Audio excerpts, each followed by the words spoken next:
Assalamualaikum warahmatullahi wabarakatuh.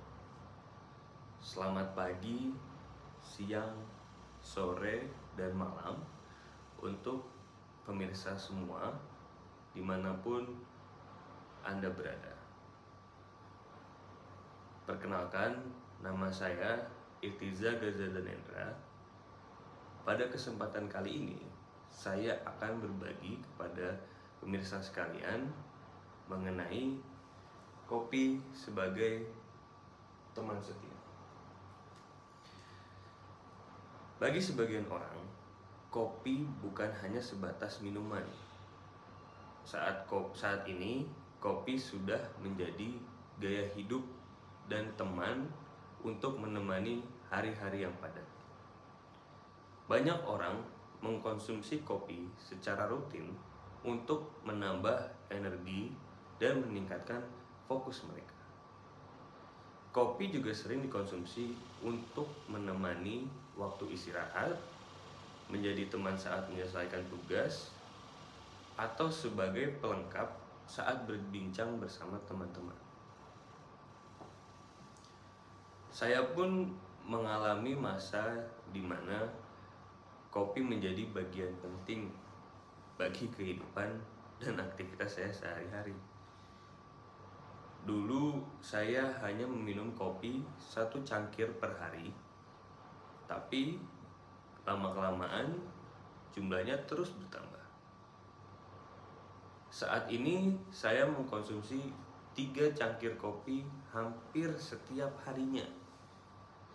Pada awalnya saya hanya mengkonsumsi kopi ketika saya memiliki banyak tugas dan saya perlu bergadang di malam hari. Hal ini saya lakukan karena saya merasa dengan mengkonsumsi kopi, hal ini dapat membantu saya untuk tetap fokus dan produktif. Tapi lama-lama kopi ini menjadi hal yang wajib di hari saya. Namun seiring berjalannya waktu, saya mulai merasakan dampaknya. Saya menjadi sulit tidur saya terasa tidak nyenyak, dan saya juga sering merasakan gelisah tanpa saya ketahui penyebabnya.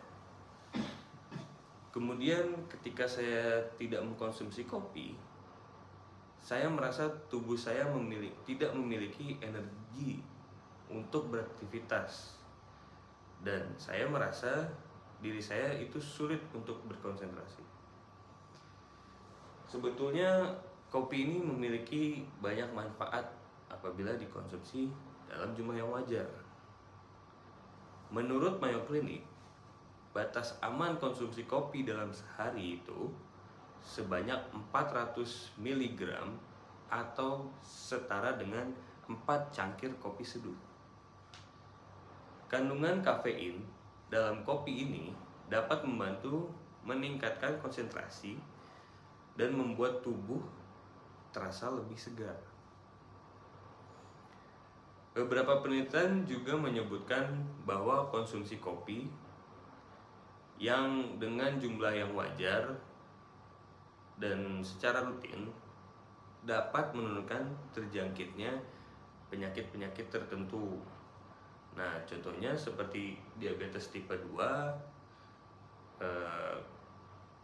kanker, dan Parkinson. Tapi ingat, kopi yang dimaksud adalah kopi tanpa gula, bukan kopi-kopi kekinian seperti kopi gula aren atau kopi manis yang lainnya. Karena konsumsi gula yang berlebihan dapat menyebabkan penyakit yang disebabkan oleh gula tersendiri. Contohnya seperti obesitas, diabetes, dan serangan jantung.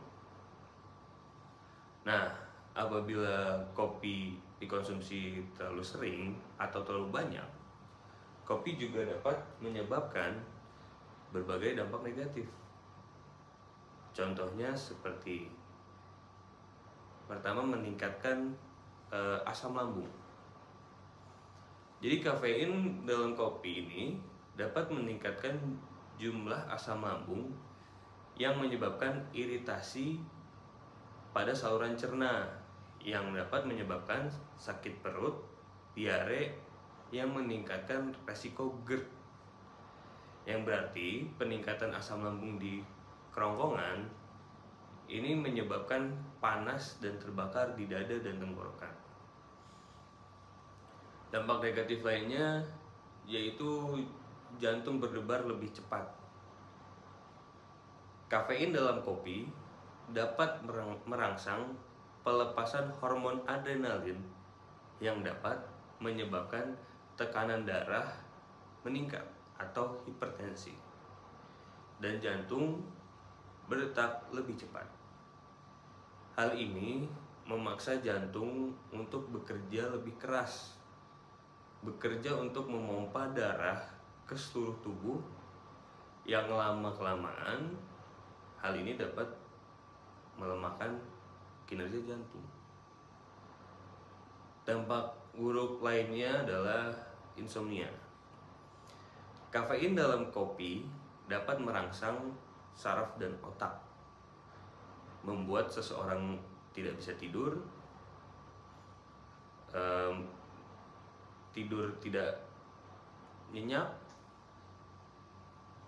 terus dapat merasa lebih segar secara berlebihan, yang dimana hal ini lama-kelamaan akan mempersingkat waktu tidur, yang mencegah tubuh tertidur dengan baik atau sulit tidur.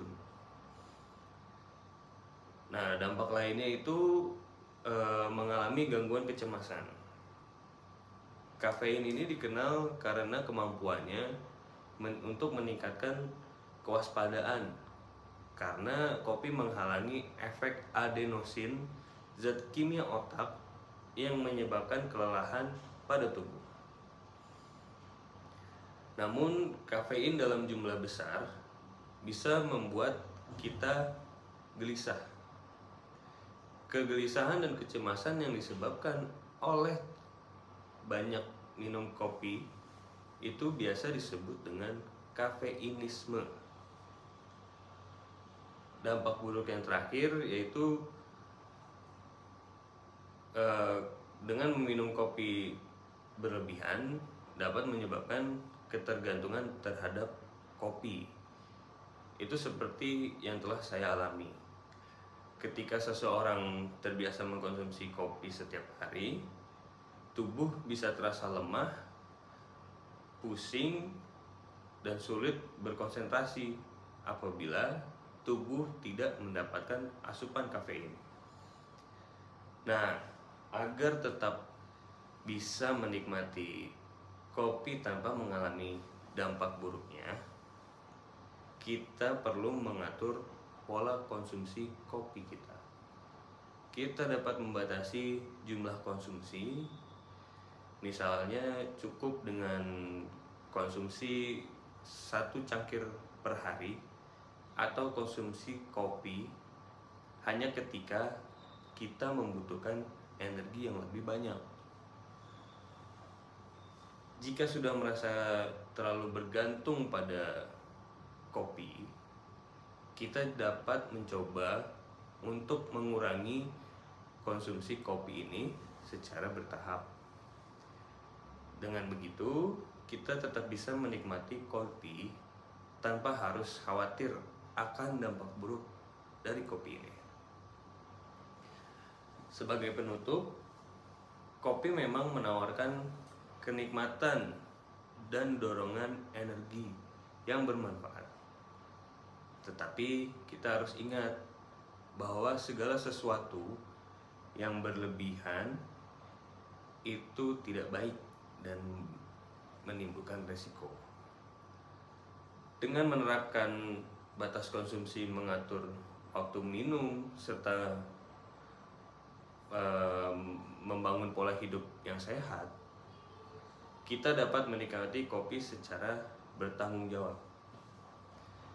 Semoga langkah-langkah ini membantu kita untuk menjaga keseimbangan antara memanfaatkan kopi dan melindungi kesehatan tubuh dalam jangka yang panjang. Baik, terima kasih. Sekian sharing dari saya. Wassalamualaikum warahmatullahi wabarakatuh.